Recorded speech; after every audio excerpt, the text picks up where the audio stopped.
सितंबर की बात है। केरला में एक ईटिंग कंपटीशन चल रहा था। होड़ लगी थी ज़्यादा से ज़्यादा इडली खाने की। हर कोई जल्दी जल्दी बहुत सारी इडली खाने की कोशिश कर रहा था। माहौल एकदम झक्कास था, खुशी का, ठिठोली का। तभी भीड़ में मौजूद कुछ लोगों की नज़र पड़ती है एक 49 साल के आदमी पर। वो इस कंपटीशन में भाग ले रहा था। खाते खाते उसकी गले में इडली अटक गई थी। उसने इडली का वो टुकड़ा निकालने की बहुत कोशिश की, लेकिन कुछ हुआ नहीं। आसपास वालों ने भी मदद की, मगर सब नाकाफ़ी। उसे तुरंत अस्पताल लेकर जाया गया, लेकिन उसकी जान नहीं बच पाई। ये घटना काफ़ी डराने वाली है, क्योंकि गले में खाना, पानी फंसना बहुत ही आम है। हम में से कई लोगों के गले में अक्सर खाना फंस जाता है, इसलिए इससे बचने का तरीका मालूम होना बहुत ज़रूरी है। आज सेहत के इस एपिसोड में हम डॉक्टर से जानेंगे कि खाना या पानी गले में क्यों फंस जाता है, अगर समय पर मदद ना मिले तो क्या होता है, अगर आपके आसपास कोई चोक हो रहा है तो आपको क्या करना चाहिए, और अगर आपके साथ कभी ऐसा हो रहा है और आसपास कोई नहीं है तो क्या करना चाहिए। सुनिए। Brought to you by Sensodyne K। बस बैक नहीं आया। एसएलएस पैराफिन और दूध का करंट भी कौन तो लाइफ का करंट ऑन कुछ भी तो ट्राई करके देख ले। Sensodyne K toothpaste for sensitive teeth. Choking हम बोलते हैं कि खाना खाते समय अगर खाने की वस्तु हमारी सांस की नली में अड़ जाए, उस चीज को हम चोकिंग बोलते हैं। अगर हम अपनी एनाटॉमी देखें तो हमारी सांस की नली और खाने की नली बहुत पास पास है, और हमारे गले में एक तरह का ढक्कन होता है जिसको हम बोलते हैं एपिग्लॉटिस, जो कि खाना खाते समय सांस की नली को कवर कर देता है। किसी कारणवश अगर ये वाला प्रोसेस नहीं होता तो खाना खाते समय कभी कभार खाने की वस्तु सांस की नली में चली जाती है और उस वजह से चोकिंग सेंसेशन होता है। ये क्यों हो सकता है? अगर हम खाने को बिना चबाए खाएं या बहुत खाने को फास्ट खाना खाएं तब हो सकता है। खाना खाते समय अगर हम बातें करें तब हो सकता है। कुछ लोगों को जेनेटिक कंडीशन हो जाती है या ब्रेन से रिलेटेड कंडीशन होती है जिसमें वो ढंग से स्वॉलो नहीं कर पाते, उनमें भी चोकिंग की प्रॉब्लम हो सकती है। अगर किसी इंसान को चोकिंग हो रही है और उसको समय पर मदद ना मिले तो इससे काफी सारी प्रॉब्लम हो सकती है। चोकिंग होने की वजह से सबसे पहले आपके लंग्स में ऑक्सीजन की मात्रा कम हो जाएगी, जिस कारणवश आपके ब्रेन से लंग्स को मैसेज जाएगा कि आप उस वस्तु को निकालिए जिसके लिए आप खांसेंगे। अगर आप खांसने के बावजूद उस वस्तु को नहीं निकाल पाते तो क्या होगा कि आपके ब्लड में ऑक्सीजन का लेवल कम हो जाएगा, जिस वजह से ब्रेन को ऑक्सीजन सप्लाई कम हो जाएगी और आप बेहोश हो सकते हैं। अगर आपके ब्रेन को 4 से 6 मिनट तक ऑक्सीजन नहीं मिलता तो उस कारणवश आपके ब्रेन में परमानेंट डैमेज हो सकता है, और ब्रेन डैमेज होने के बाद और ऑक्सीजन कमी होने के बाद आपका हार्ट फेल, कार्डियक अरेस्ट भी हो सकता है। अगर आपके सामने किसी इंसान को चोकिंग हो रही हो तो आप कुछ चीजें कर सकते हैं। अगर आपको दिख रहा है कि वो इंसान कॉन्शियस है, सांस ले रहा है, तो थोड़ा सा उनको इंकरेज करिए खांसने के लिए। और आप क्या कर सकते हैं, उनकी कमर पे 5 थपके या आपकी कमर पे 5 बार आपको उनको हल्के से मारना है दोनों शोल्डर ब्लेड्स के बीच में, जिस वजह से हो सकता है कि उनके गले में जो भी चीज अटकी हुई हो वो निकल जाए। दूसरी चीज आप क्या कर सकते हैं, उसको बोलते हैं हाइमलिक मैन्यूवर।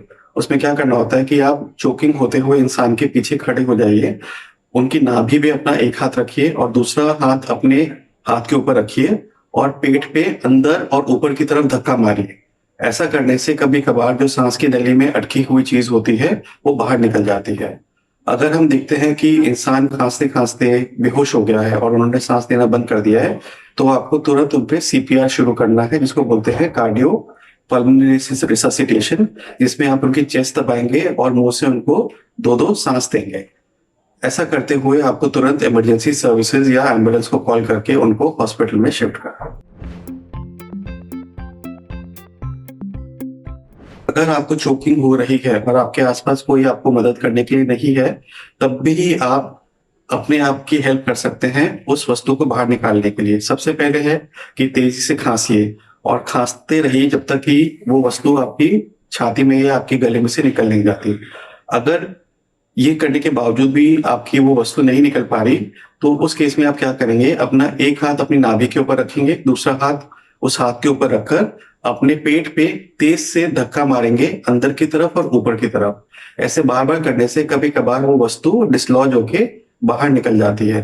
अपने हाथ से अपने पेट पे धक्का नहीं मार पा रहे तो आप क्या कर सकते हैं कि आपके आसपास कोई टेबल हो या कुर्सी हो, उस पे आप लीन करिए ताकि आपका पेट उसकी बैक पे या उस कुर्सी की उस टेबल की एज पे आपका पेट सटा हुआ हो और उसके द्वारा अपने पेट पे धक्का दीजिए अंदर की तरफ और ऊपर की तरफ, जिसकी वजह से जो भी वस्तु आपके गले में अटकी हुई है वो निकल जाएगी।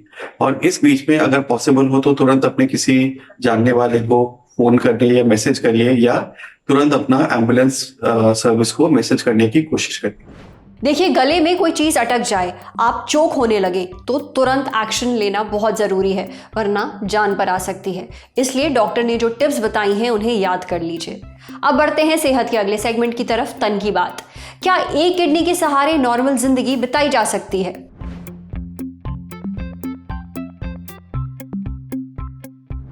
हम सबके शरीर में 2 किडनियां होती हैं। किडनी का काम है बिना रुके लगातार खून की सफाई करना, बिल्कुल किसी छन्नी की तरह। हमारे शरीर में जितनी भी गंदगी होती है ये उसे यूरिन के जरिए बाहर निकाल देती है। हमारी दोनों ही किडनियां ये काम करती हैं। लेकिन कुछ लोग एक ही किडनी के साथ पैदा होते हैं और कुछ केसेस में किसी बीमारी के चलते एक किडनी काम करना बंद कर देती है। कुछ लोग अपनी एक किडनी डोनेट कर देते हैं। इन सारे मामलों में इंसान के पास एक ही किडनी बचती है। कैसा होता है एक किडनी के साथ जीना? क्या एक किडनी के सहारे नॉर्मल जिंदगी जी जा सकती है? ये हमने पूछा डॉक्टर अनुज से। डॉक्टर अनुज कहते हैं कि हम एक किडनी के सहारे भी हेल्दी लाइफ जी सकते हैं। हमारी एक किडनी इतना खून फिल्टर कर लेती है कि शरीर ठीक से काम कर सके। हालांकि यहाँ पर एक फ़र्क है। देखिए, जिन लोगों की पैदाइशी एक किडनी है उनकी एक किडनी 2 किडनियों के बराबर काम करती है, क्योंकि धीरे धीरे उसका साइज भी बढ़ जाता है। लेकिन जिनकी पहले 2 किडनियाँ थीं, अब एक बची है, उनकी वो किडनी एक्स्ट्रा काम तो करने लगती है, मगर एक उम्र के बाद उसका साइज नहीं बढ़ता। साथ ही थोड़ी सावधानी भी बरतनी पड़ती है। इकलौती किडनी में किसी भी तरह की दिक्कत आ जाए तो बहुत परेशानी खड़ी हो सकती है, क्योंकि भरपाई करने के लिए हमारे पास दूसरी किडनी नहीं है। ऐसे में अगर किडनी की कोई बीमारी हो जाए तब जिंदा रहने के लिए डायलिसिस या किडनी ट्रांसप्लांट कराना पड़ता है। अब ऐसी स्थिति ना आए, इसके लिए ज़रूरी है सावधानी बरती जाए। डॉक्टर अनुज कहते हैं कि जिनके पास एक ही किडनी है उन्हें अक्सर कॉन्टैक्ट स्पोर्ट्स खेलने से मना किया जाता है, जैसे बॉक्सिंग, फुटबॉल, हॉकी, रेसलिंग और मार्शल आर्ट्स। एक हेल्दी लाइफस्टाइल अपनाना बहुत ज़रूरी है। पौष्टिक डाइट लीजिए, शराब मत पीजिए, रोज़ थोड़ी एक्सरसाइज करिए, अपना वज़न कंट्रोल में रखिए, बीपी या शुगर का लेवल बढ़ने मत दीजिए और साल में एक बार डॉक्टर से ज़रूर मिलिए। समझे? अब बारी सेहत के आखिरी सेगमेंट की खुराक यानी झक्कासी हेल्थ टिप। गाय का घी ज़्यादा हेल्दी होता है या भैंस का? हम भारतीय अपने खाने में घी का खूब इस्तेमाल करते हैं। बिना घी हमारा कोई खाना पूरा नहीं होता। दाल में तड़का लगाना हो, खिचड़ी में डालना हो, रोटी या पराठों पर लगाना हो, बिना घी स्वाद आता ही नहीं। बाजार में 2 तरह के घी बिकते हैं, गाय का और भैंस का। इन दोनों को लेकर हमेशा एक बहस छिड़ी रहती है कि दोनों में से बेहतर कौन सा है, कौन सा ज़्यादा हेल्दी है। ये सवाल हमने पूछा डॉक्टर अनु अग्रवाल से। साथ ही ये भी जाना कि दोनों में आखिर फ़र्क क्या है। डॉक्टर अनु बताती हैं कि सबसे पहले फ़र्क तो रंग का है। भैंस का घी सफ़ेद होता है, वहीं गाय के घी का रंग पीला होता है। पीले रंग की वजह गाय के घी में पाया जाने वाला बीटा कैरोटीन है।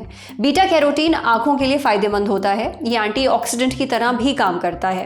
एंटीऑक्सीडेंट्स हमारी कोशिकाओं को नुकसान से बचाते हैं और लंबे वक्त तक चलने वाली बीमारियां जैसे कैंसर और दिल की बीमारियों का रिस्क कम कर देते हैं। और इसके अलावा अगर कोई वज़न बढ़ाने की कोशिश कर रहा है तो उसे भैंस का घी खाना चाहिए। भैंस के घी में कैलोरी ज़्यादा होती है। 100 ग्राम भैंस के घी में करीब 900 कैलोरीज होती हैं। वहीं जिन लोगों को वेट लॉस करना है उनके लिए गाय का घी सही रहेगा। गाय के घी को पचाना भी आसान होता है। जिन लोगों का पेट जल्दी गड़बड़ा जाता है उन्हें भैंस के घी खाने के बजाय गाय का घी लेना चाहिए। यह हाई कोलेस्ट्रॉल वालों के लिए भी अच्छा है। दरअसल गाय के घी में पॉली अनसैचुरेटेड फैटी एसिड्स होते हैं जिन्हें हेल्दी फैट माना जाता है। ये हेल्दी फैट हमारे दिल और दिमाग के लिए फ़ायदेमंद है। वहीं भैंस के घी में सैचुरेटेड फैटी एसिड होता है जिसे शरीर के लिए हेल्दी नहीं माना जाता है। हालांकि भैंस का घी हमारी हड्डियों के लिए काम का है। इसका फैट हड्डियों को पोषण देता है। इसमें कैल्शियम भी ज़्यादा होता है जो हड्डियों को मजबूत बनाता है। भैंस का घी खाने से सर्दी ज़ुकाम से भी राहत मिलती है। डॉक्टर अनु कहती हैं कि गाय का घी कोई भी खा सकता है, लेकिन भैंस का घी उन्हें ही खाना चाहिए जो ज़्यादा फिजिकली एक्टिव हैं, जैसे एथलीट्स, रेसलर्स या जिम में घंटों बिताने वाले लोग।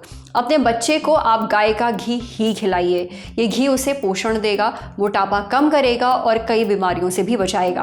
अब बात आती है कि एक दिन में कितना घी खाना चाहिए। तो अडल्ट एक दिन में 2 चम्मच, प्रेग्नेंट महिलाएं और बच्चे 3 चम्मच तक घी खा सकते हैं। आज सेहत पर इतना ही। अगर आप एक डॉक्टर हैं, हमसे कुछ शेयर करना चाहते हैं तो जो ईमेल आईडी इस वक्त आपको अपनी स्क्रीन पर दिख रही है उस पर हमें एक मेल भेज दीजिए।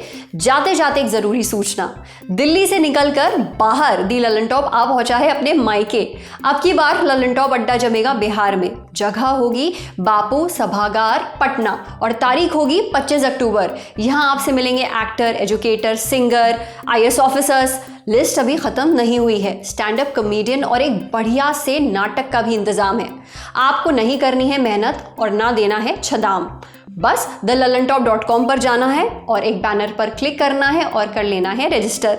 फिर हम होंगे, आप होंगे और अड्डे के भरपूर मज़े। आना नहीं भूलना है, हम इंतज़ार करेंगे।